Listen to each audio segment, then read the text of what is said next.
Hey y'all. So, I got through reading this book, most of it at least. Well, yeah, all of it. Until to the appendix part. There's a little bit more story in there regarding the names of people and stuff like that. Um, and what the name means and where they were, the location. What's creation science movement is all about, things like that, which started in 1932, matter of fact, and independences.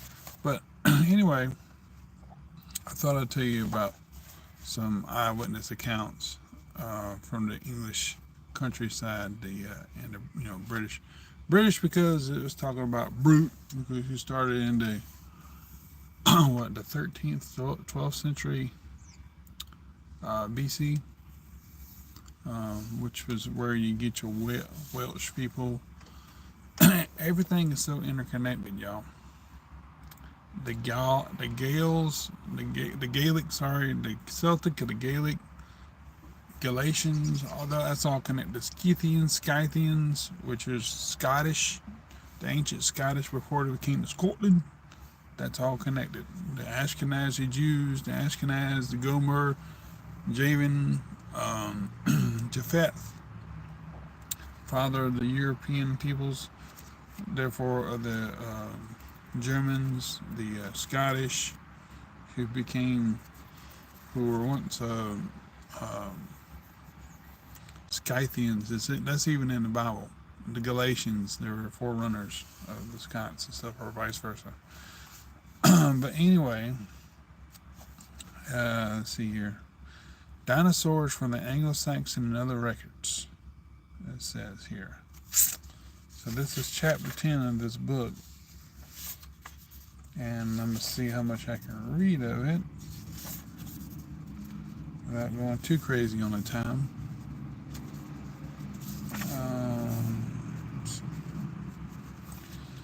It just talks about other things and this, that, and the other. Okay, so it says well, also the Bible talks about Behemoth and Leviathan. These are dinosaur type creatures, dragons type creatures. Maybe the Behemoth wasn't really so much a dragon, but the Leviathan was more of a scaled version of the probably dinosaur, but the Behemoth probably was a different type of creature, not so much a dragon. Well, a reptilian-looking creature would probably, I guess, can be considered as a dragon. I don't know. Let's say here. It says here. Where is a good place to read?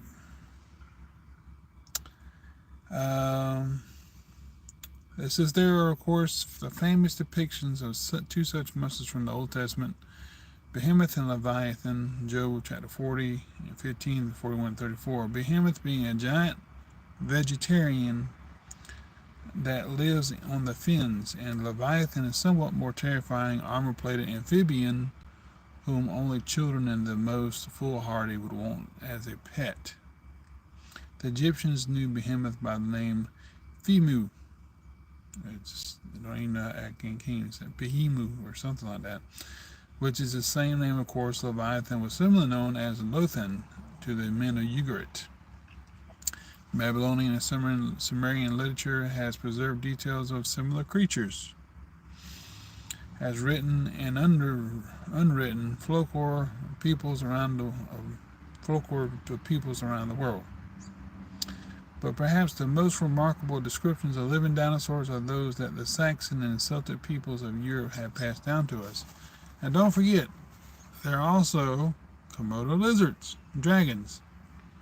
And they have that saliva in their mouth. They bite you, it's going to break your skin. It probably break your arm or rip it off. If they bite you anywhere in your body, their venom in their mouth is going to break your skin down. It's like being bit by a snake, but more potent. And some of these animals, I seen one of them on there. It took a dang boar and just grabbed onto it and gulped it down like a fish. Wow, it's scary looking. Just like, ooh, it's like a snake, but it had, of course, it looked like a big gigantic, lizards. The lizards we have over there in South Carolina. And these things, I used to take my thump on back on the head and knock them out. And sometimes you make a man, you push them on the chin, they start pushing this little red penny-looking thing out. We call them pennies because it's like it swallowed a penny. But they get this little red crest thing underneath their chin, and they do that sometime, and that's how they make it, I guess, or something. Some of them were green, some of them were brown. They kind of were like chameleon type of lizards. They changed colors. If they were on a barn side, you couldn't really see them because they turned green. But if they were on like a tree or whatever, they turned green, brown on the barn, and like green on a tree, because we played with them a lot. We used to put them on our ears. So those are a type of reptilian type dragon things, but they're really, really small. And again, the Komodo dragons and stuff, Komodo lizards, what do you want to call them? Komodo. Then you got your crested or bearded dragons. One's out the Gila lizard, and out there that flares up his little thing and it runs on his two legs, and it flares up, yeah, that kind of thing. So they're real. They are real. And alligators and crocodiles, no doubt that if they exist and you see how many teeth they have, no doubt Leviathan existed. Okay? So the Bible is right about what it says. It says the early Britons, which is those who descended from Brutus, from whom the modern Welsh are descended, provide us with our earliest surviving European accounts of reptilian monsters, one of whom killed and devoured King Morvidus in circa 336 BC. We're told in an account translated for us by Geoffrey and Monmouth that the monster gulped down the body of Morvidus as a big fish swallows a little one. Geoffrey described the animal as a belua, B-E-L-U-A, belua. Peredur, not the ancient king of the name, 302-296 BC, but a much later son of Earl Ifrog, had better luck than Morvidus, actually managing to slay his monster, an adink, pronounced Athink, various Athink, at a place called Llyn Leon in Wales. At other Welsh locations, the adink is further spoken of, along with another reptilian species known as the carag. The adink survived until comparatively recent times at such places as Bedgear, I think, near Branbury, at Lingear, I think. And I looked this up. There's some lakes in the Welsh area in Wales where they have these small lakes and everything. So no doubt they're in those lakes. See, that's Bet's Coed, or the River Conwy. The killing of these monsters was described in the year 1693, and Llyn Barfrog. A carag is commemorated as Carag near Corwin, and a Dal of Carag in the Vale of Conwy. Moreover, dinosaurs, quotation, in the form of flying reptiles were a feature of Welsh life until surprisingly recent times. As late as the beginning of the present century, elderly folk at Pinellan, Glamorgan, used to tell of a colony of winged serpents that lived in the woods around Pinellan Castle. As Marie Trevelyan tells us, the woods around Pinellan Castle, Glamorgan, had the most reputation of being frequented by winged serpents. And these were the terror of old and young alike. An aged inhabitant of Pinellan, who died a few years ago, said in his boyhood the winged serpents were described as very beautiful.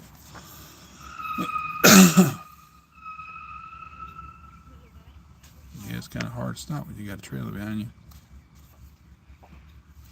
They were coiled when in repose and looked as if they were covered with jewels of all sorts. Some of them had crests sparkling with all the colors of the rainbow. When disturbed, they glided swiftly, sparkling all over, to their hiding places. When angry, they flew over people's heads with outspread wings, bright and sometimes with eyes too, like the feathers in a peacock's tail. And the peacocks has those little eyes in the feathers. He said it was no old story invented to frighten children, but a real fact. His father and uncle had killed some of them, for they were as bad as foxes for poultry. The old man attributed the extinction of the winged serpents to the fact that they were terrors in the farmyards and coverts. This account is intriguing in many respects, not the least being in the fact that it is not a typical account of dragons. The creatures concerned were not solitary and monstrous beasts, but small creatures that lived in colonies. Not at all like the larger species of winged reptile that used to nest upon an ancient burial mound or tumulus at Trillic or Betuis, whatever it is, in the county of Dyfed, for example. So evidently Wales had its fair share of dragons. And I think if you look on a Welsh flag, or is it maybe it's a Welsh flag, something to do about dragons, a dragon head or something like that. And England, and I think the English flag, one of the certain English flags had like the dragons on them. They're a scary beast, so I'm sure they use those as to frighten their enemies, when they were going into war. But whilst we are in Wales, it is worth noting that at Llanbardin, Garog is a corruption of Carrog. The church contains a carving of a local giant reptile whose features include large paddle-like flippers, a long neck, and a small head. Does that remind you of Loch Ness? The Nessie? Loch Ness, Glasgow, and Snowdon is a lake where the Afink was sighted as recently as the 1930s. On this occasion, two climbers on the side of a mountain looked down into the surface of Glasgow as they saw the creature, which they described as having a long gray body rise from the depths of the lake to the surface, raise its head, and then submerge again. Ooh. One could multiply such reports by the hundred in England and Scotland. Again, until the comparatively recent times, other reptilian monsters were sighted and spoken of in many places. The table at the end of this chapter lists 81 locations in the British Isles alone in which dinosaur activity has been reported. There are, in fact, nearly 200 such places in Britain. But perhaps the most relevant aspect of this, as far as our present study is concerned, is the fact that some of these sightings and subsequent encounters with living dinosaurs can be dated to the comparatively recent past. The giant reptile at Beers in Suffolk, for example, is known to us from a chronicle of 1405. Close to the town of Beers near Sudbury, there was lately appeared to be, to the great herd of the countryside, a dragon, vast in body, with a crested head, teeth like a saw, and a tail extending to enormous length. Having slaughtered the shepherd of a flock, it devoured many sheep. After an unsuccessful attempt by local archers to kill the beast due to its impenetrable hide, in order to destroy him, all the country people around were summoned. But when the dragon saw that he was again to be assailed with arrows, he fled into a marsh or mere, and there hid himself among the long reeds, and was no more seen.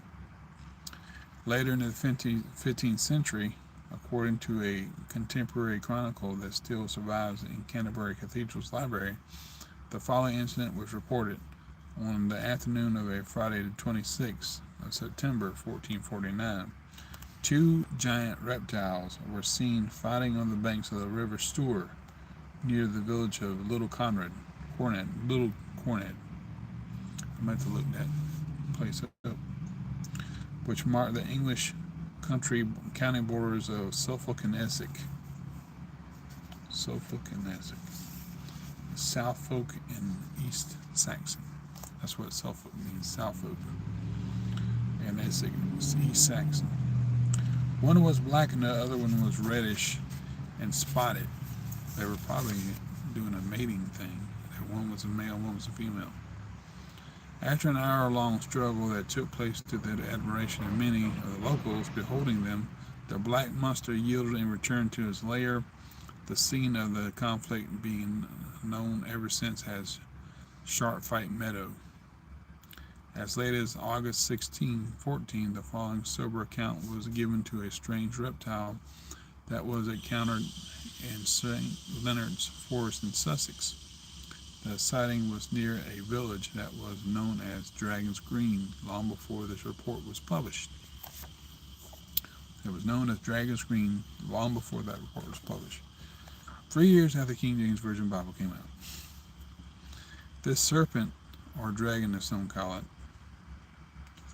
is reputed to be 9 feet or rather more in length, and shaped almost in the form of an axle-tree of a cart, a quantity of thickness in the midst, and somewhat smaller at both ends.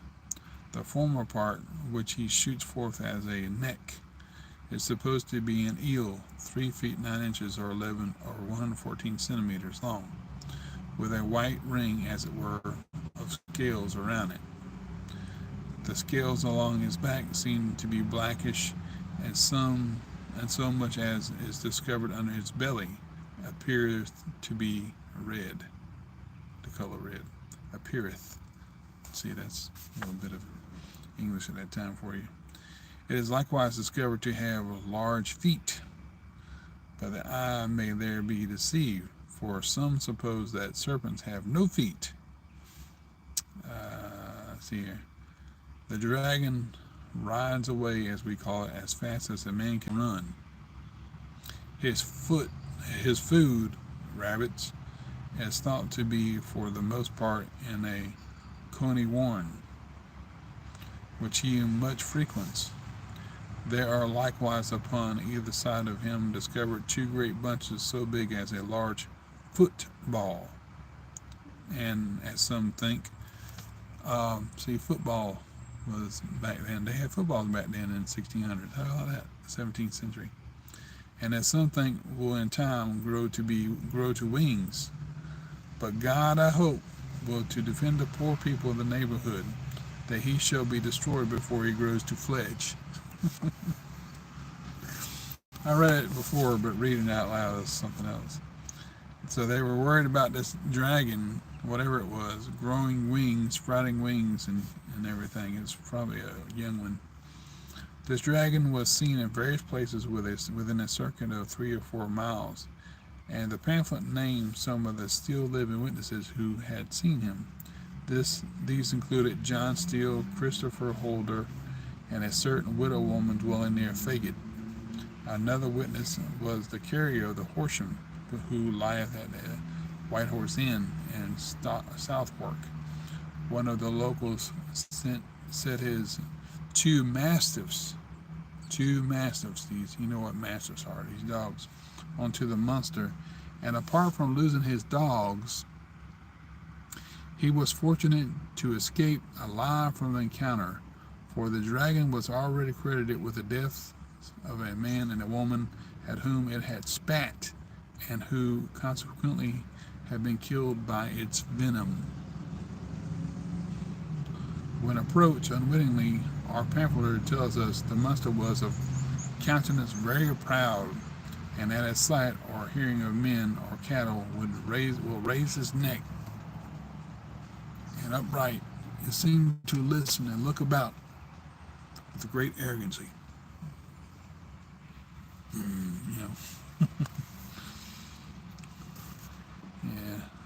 That reminds me of one of those Komodo dragons. It has all the features of a Komodo dragon. Somewhat. Well, maybe those lizard-looking things, the big, huge lizards. And like I said, when they eat something, they just gobble it down. But this one could have been bigger. And they have venom. So, and I don't recall them spitting venom, but maybe they do. See, it says an eyewitness account of typically reptilian behavior. Again, as late as the 27th, 28th of May, 1669, a large reptilian animal was sighted many times, as reported in the pamphlet. A true relation of a monstrous serpent seen at Hingham, that's in Essex, on the mount in Saffron Walden.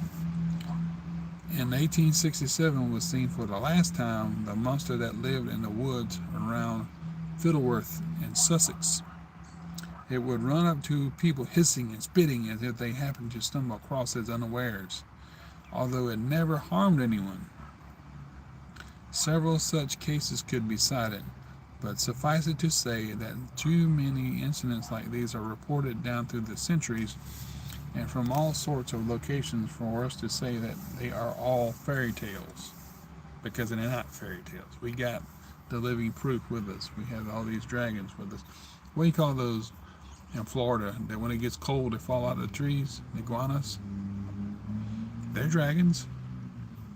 Crocodiles, alligators, kimonos, little gecko lizards, the bearded dragons, the Gila lizards. They're all dragons types. So if they exist, surely, um, they're the bigger ones existed before them. They've just been hunted to extinction, the bigger ones, and now we're left with the little ones that don't really do a whole lot, except for those Komodo dragons, which they were probably left on the island to themselves and nobody lived on. Let's see here. Where was that at? I got lost. For example, Scotland's famous Loch Ness Monster is too often thought to be a recent product of a local tourist board efforts to bring some people bringing some trade. Yet Loch Ness is by no means the only Scottish loch where monsters have been reported. Loch Lomond, Loch Awe, Loch Rannoch, and the privately owned Loch Morar, over 1,000 feet deep. 1,000 feet deep. 1,000 foot deep. Also have records of monster activity in recent years. Indeed, there have been over 40 sightings at Loch Morar alone since the end of the last war, and over 1,000 from Loch Ness in the same period. However, as far as Loch Ness is concerned, few realize that monstrous reptiles, no doubt the same species, have been sighted in and around the loch since the so-called Dark Ages. The most notable instance being that which is described in Adamnan's famous 6th century Life of St. Columba. And this is really interesting.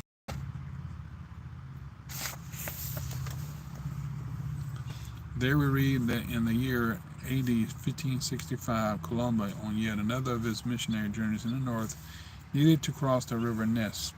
As he was about to do so, he saw a burial party. On inquiry, he was informed that they were burying a man who had just been killed by a savage bite from a monster who had snatched him while he was swimming. On hearing this, and with never a thought for his own safety, the brave saint immediately ordered one of his followers to jump into the freezing water to see if the monster was still in the vicinity. Adamnan relates how the thrashing about of the alarmed and unhappy swimmer, Lungmucken by name, attracted the monster's attention. Suddenly, on breaking the surface, the monster was seen to speed towards the luckless chap, with its mouth wide open and screaming like a banshee. Columba, however, refused to panic, and from the safety of the dry land rebuked the beast. Whether the swimmer added any rebukes of his own is not recorded, but the monster was seen to turn away, having approached the swimmer so closely that not the length of a punt pole lay between them. Columba naturally claimed the credit for the swimmer's survival, although the reluctance of the monster to actually harm the man is the most notable thing in this incident. The, the first swimmer had been savaged and killed, though not eaten, and the second swimmer was likewise treated to a display of the creature's wrath, though not fatally. Most likely the two men that unwittingly entered the water close to where the creature kept her young, and she was reacting in a way that is typical of most species, even for us. Somebody goes and mess with the children, we go crazy. Gorillas, bull elephants, ostriches, indeed all sorts of creatures will charge at a man, hissing and screaming and trembling alarmingly, yet will rarely kill him or harm him so long as the man takes the hint and goes away. We can rely on it that Columbus' follower, utterly lacking his saintly master's fortitude, had begun the process of taking the hint in plenty of time for the monster to realize that killing him would not be necessary, or it would be superfluous. Not that the monster thought that way. Yet not even lung Macumans experienced that uncommon. As recently as the 18th century, in a lake called Llanwaigadur in Snowdon, Wales, a certain, that's not to be confused with Game of Thrones, a certain man went swimming. He reached the middle of the lake and was returning to the shore when his friends who were watching him noticed that he was being followed by a long trailing object plodding slowly behind him. They were afraid to raise an alarm, but went forward to meet him as soon as he reached the shore where they stood. Just as he was approaching, the trailing object raised its head, and before anyone could render aid to the man, was enveloped in the coils of the monster. Wow. It seems that the man's body was never recovered, and about the turn of the present century, the following incident took place. It was related by a Lady Gregory of Ireland in 1920. Old people told me that they were swimming there in an Irish lake called Loch Granary, and a man going out in the middle, and they saw something like a great big eel making for him. Happily, on this occasion, the man made it back to the shore, but the important thing for us to notice is that these are only a few of a great many reports concerning the sightings in recent times of lake-dwelling monsters, which, if only their fossils had been found, I agree, yeah, man, if we can only find their fossils, that would be great, would have been called dinosaurs. But the British Isles are not the only place where one can find such reports. They occur quite literally all over the world, like Lake Champlain. They got reports of a lot of sightings there. William Caxton, for example, England's first printer, recorded for us in 1484 the following account of a reptilian monster in medieval Italy. Just as he's modernized the spelling and punctuation.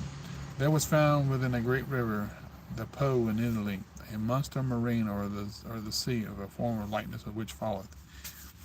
He had the form or making of a fish, the which part was in two halves, that it's to it double. He had a great beard, and he had two wonderfully great horns above his ears. Also, he had great paps and a wonderfully great horrible mouth. Wonderfully great and horrible mouth. And at both of his elbows he had wings right abroad, and a great of the fish's armors wherewith he swam, and only he had but the head out of the water. It happened that many women laundered and washed at the port or the haven of the said river, where that this horrible and fearful beast was, who for lack or default of meat came swimming toward the said women.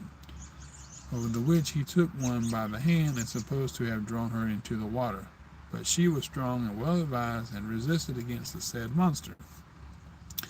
And as she defended herself, she began to cry with a high voice, "Help, help!" To the which came running 5 women, which by hurling and drawing of stones, killed and slew the said monster. for he was come too far within the sound, wherefore he might not return to the deep water. And after, when he had rendered his spirit, he made a right little cry. Kind of makes you feel sorry for him, huh? Right little cry. He was of great corpulence, more than any man's body. Yet, saith Pogus Bracolini of Florence, in this manner, that he being at the Ferrara, he saw that the said monster, and saith yet that the young children were accustomed for to go bathe and wash them within the said river, but they came not at all again. Wherefore the woman would neither wash nor launder their clothes at the said port, for the folk presume and suppose that the monster killed the young children which were drowned. Caxton also provided the following account of a serpent which left a cow badly bruised and frightened, although we should bear in mind that a serpent in Caxton's day was not the snake that we would imagine today, for the word serpent has changed its meaning slightly since the Middle Ages. There are one or two intriguing woodcut illustrations of these serpents in Caxton's book, and they are all bipedal, scaled reptiles with large mouths, not long and slender things like snakes. All the marches of Italy within a meadow was sometimes a serpent of wonderful and right marvelous greatness, right hideous and fearful. For first he had the head greater than the head of a calf. Secondly, he had a neck of length of an ass, and his body made after the likeness of a dog. Wow. And his tail was wonderfully great, thick and long. I would say wonderfully great, without comparison to any other. A cow, seeing so right horrible a beast, she was all fearful and lit herself up and supposed to have fled away. But the serpent, with his wonderfully long tail, and laced her two legs. And the serpent then began to suck the cow. And indeed, so much and so long he sucked that he found some milk. And when the cow might escape from him, she fled unto the other cows, and her paps and her legs, and all the serpent touched was all black in a great space of time. Yeah, so probably the slime off the creature, or some kind of stuff came off of it or something, maybe venom, poison, or whatever you call it. So anyway, the last one here, because I want to hurry up and get on to the house, talks about a Japanese fisherman that caught a dead monster weighing 2 tons and 30 feet in length off the coast of New Zealand in April. I don't know what year that was. It was reported today, believed to be a survivor of prehistoric species. The monster was caught at a depth of 1,000 feet off the South Island coast near Christchurch. Paleontologists from the National Science Museum near Tokyo have concluded that the beast belonged to the Paleosaurus family, huge, small-headed reptiles with a long neck and 4 fins. After a member of the crew had photographed and measured it, the trawler's captain ordered the corpse to be thrown back into the sea for fear of contamination to his fish.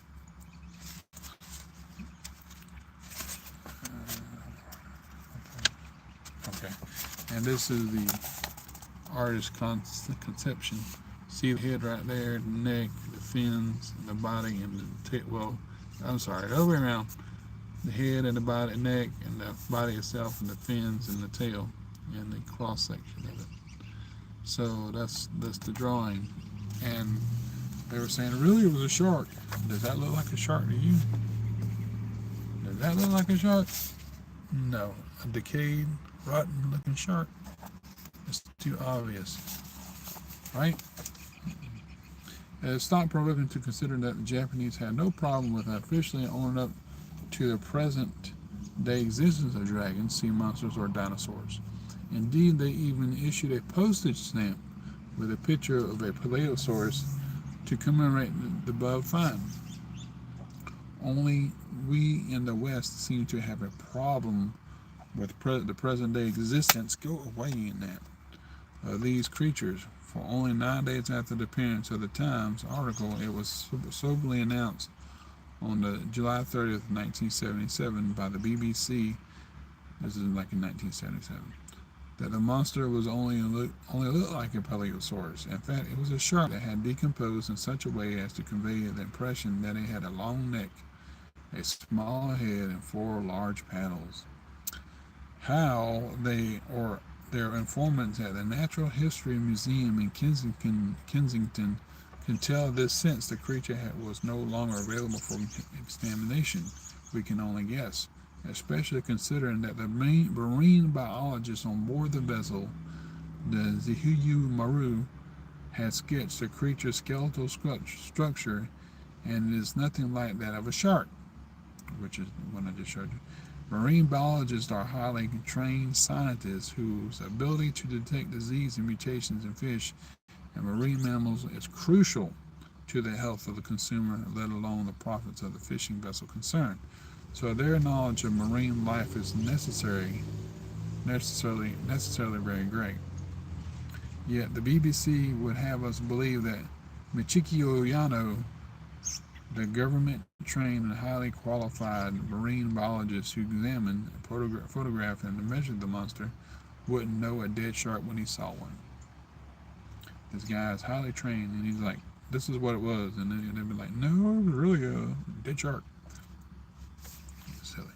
But Western officialdom has not always been as averse as this, acknowledging and even mentioning in official reports the existence of creatures which are supposed by today's establishment to have died out millions of years ago. And of course, you got the coelacanth fish that it's supposed to be been gone millions of years, but it still exists.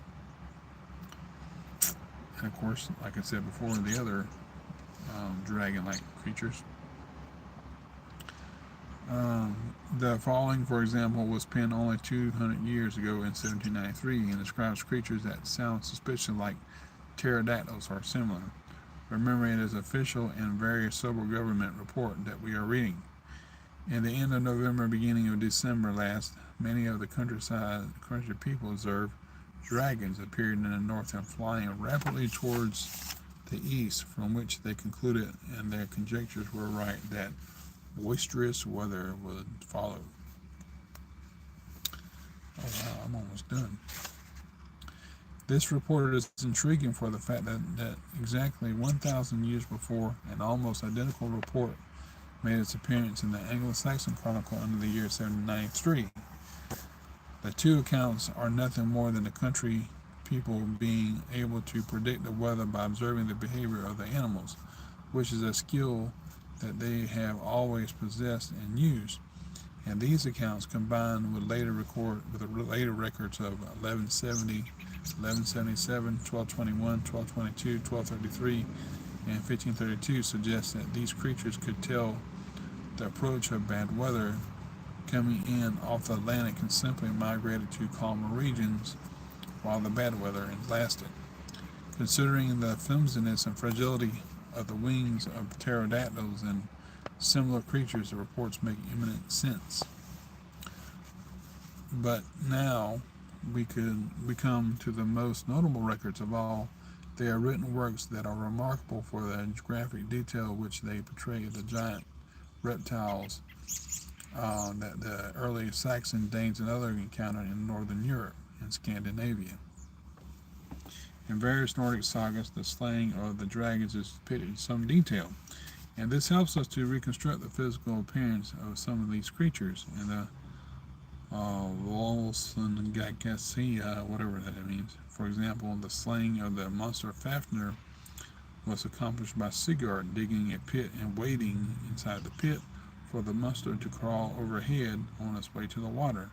This allows Sigurd to attack the animal's soft underbelly. Clearly, Fafnir walked on all fours with his belly close to the ground.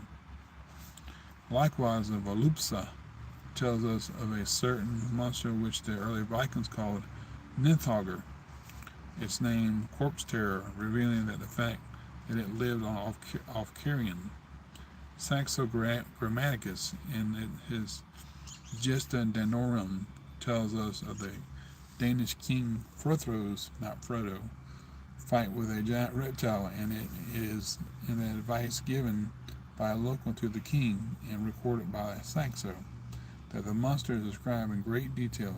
It was, as he says, a serpent wreathed in coils, doubled, many a fold, and with a tail drawn out and winding whirls, shaking his manifold spirals and shedding venom.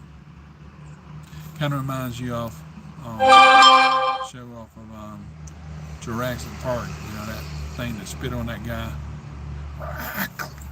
You know, he was shaking, doing something. He was shaking his little finnings on the head, like a Gila lizard, and spit venom. His saliva burns whatever it bespatters. Yet he tells the king in words that were doubtless meant to encourage rather than dismay.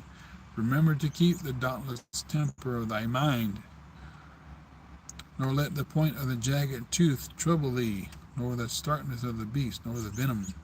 There is a place under his lowest belly whither thou mayest plunge the blade. That's to say, where you may put the blade, where you may put the blade. It kind of sounds like King James Bible, don't it?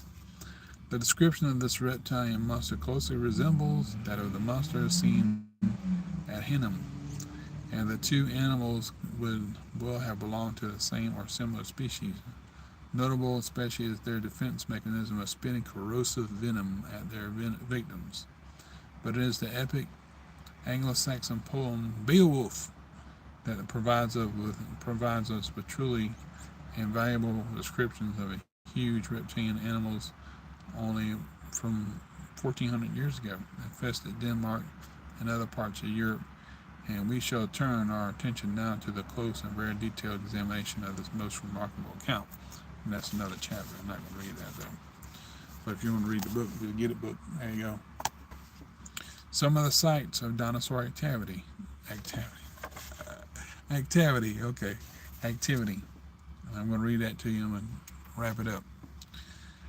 Aller, Somerset, Angwick, Lincolnshire, Bamberg, Northumberland.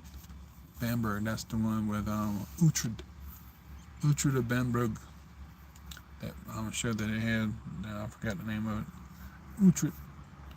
Beckhole, North Yorkshire, Bedr, I think, Wales, Benvire, Scotland, Bignor Hill, West Sussex, Bishop Auckland, Durham, Bristol, Hampshire, Brent, Pilham, Herefordshire, Brinsop, Hereford and Worcestershire, Burr, Suffolk, Cadbury Castle, Devon, Carhampton, Somerset, Castle Carlton, Lincolnshire, Castle Nerrock, Somerset, Calicombin, Devon, Church Stanton, Somerset, Knocknacronum, Scotland, Crowcombe, Somerset, Derry, Scotland, Deerhurst, Gloucestershire, Dallywakreg, Wales, Dragon Hoard, near Gregston, Oxfordshire, Drake Howe, Yorkshire, Drake Low, Derbyshire, Drake Low, Worcestershire, Farley Brig in North Yorkshire, Handale Priory, North Yorkshire, Hinnom, Essex, Hornin, Essex, Killington, North Yorkshire, Clive, Somerset, Kingsington, St. Mary, Somerset, Lambton Castle, Durham, Linton, Scotland, Little Cornard, Suffolk, Landelier, Grandman, Wales, Landaryum Machant, Wales, Len Barford, Wales, Len Grinch, near Glasgow, Wales, Lyn Lillian, Wales, Lyn Rygetter, Wales, Lyn Athink, Wales, Loch Awe, Scotland, Loch Mary, Scotland, Loch Morrow, Scotland, Loch Ness, Scotland, Loch Rannoch, Scotland, Long Winton, Northumberland, Luddenham, And there was a king, by the way, King Lud, which got the name London. London came from King Lud, British king, not British as in Anglo-Saxon, but way back. Did you know King Cole was Constantine's grandfather? Constantine is 332 BC. Constantine, the one followed the cross up in the sky by this conqueror. Yeah, that was his grandfather. He had a British grandfather, and he was Roman. Where are we at? We're almost done. Let's see. Leicester, West Sussex, Manton, Devon, Moneyhill, Northumberland, Boston, Cheshire, Newcastle, Emlyn, Wales, Norton, Fitzwarren, Hertford, and Worcestershire, Nuneaton, North Yorkshire, Oldfield Barrows, Bromfield, Shropshire, Penlyn Castle, Wales, Penmark, Wales, Pennymead, Wales, St Albans, Hertfordshire, St Leonard's Forest, West Sussex, uh, South Horses, Essex, Saffron Walden, Essex, Sexhow, North Yorkshire, Servage Wood, Hertford and Worcester, Sillingby, North Yorkshire, Stockton, Durham, Stinchcombe, Gloucestershire, Strathmartin, Scotland, Walmsgate, Lincolnshire, Wantley, South Yorkshire, Well, North Yorkshire, Wherwell, Hampshire, Whitehorse Hill, Oxfordshire, Winkley, Devon, Whiston, Wales, Warmelo, Tump, Hertfordshire and Worcestershire, Warmingford, Essex. Wow, that's a lot of that. Okay, so that's all that right now.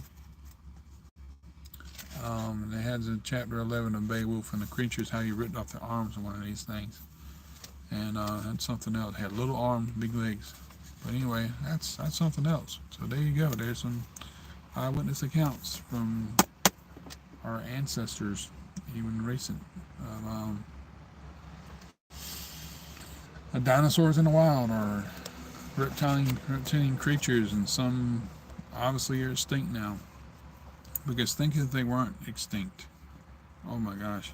And there probably are some that are hiding in seclusion. There's some that are well hid, and they just don't come out anymore because, people all around, they just kind of stay secluded in their own little area, and nobody's, especially in these marshes and moors, nobody's going to, go there and into them, because they got this, a lot of the English have, in the UK there, they have these legends and stuff of what happens in the moors and all that and the other. So they're probably not going to go or allow their children to go messing around in that area because they don't know what happened. So it's kind of, but here in the United States, we thrive off that, man. We love to go exploring things that are creepy and haunted and stuff like that.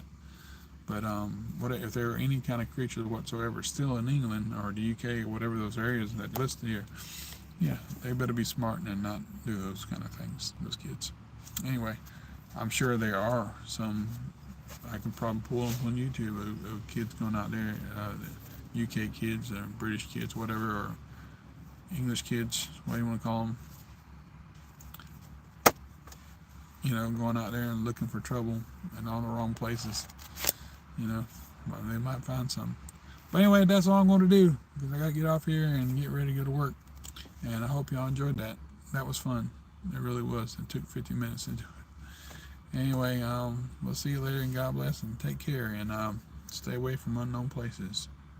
You never know. That might be a funk out there, or a beluga. Might want to bite your head off. Other than a snake,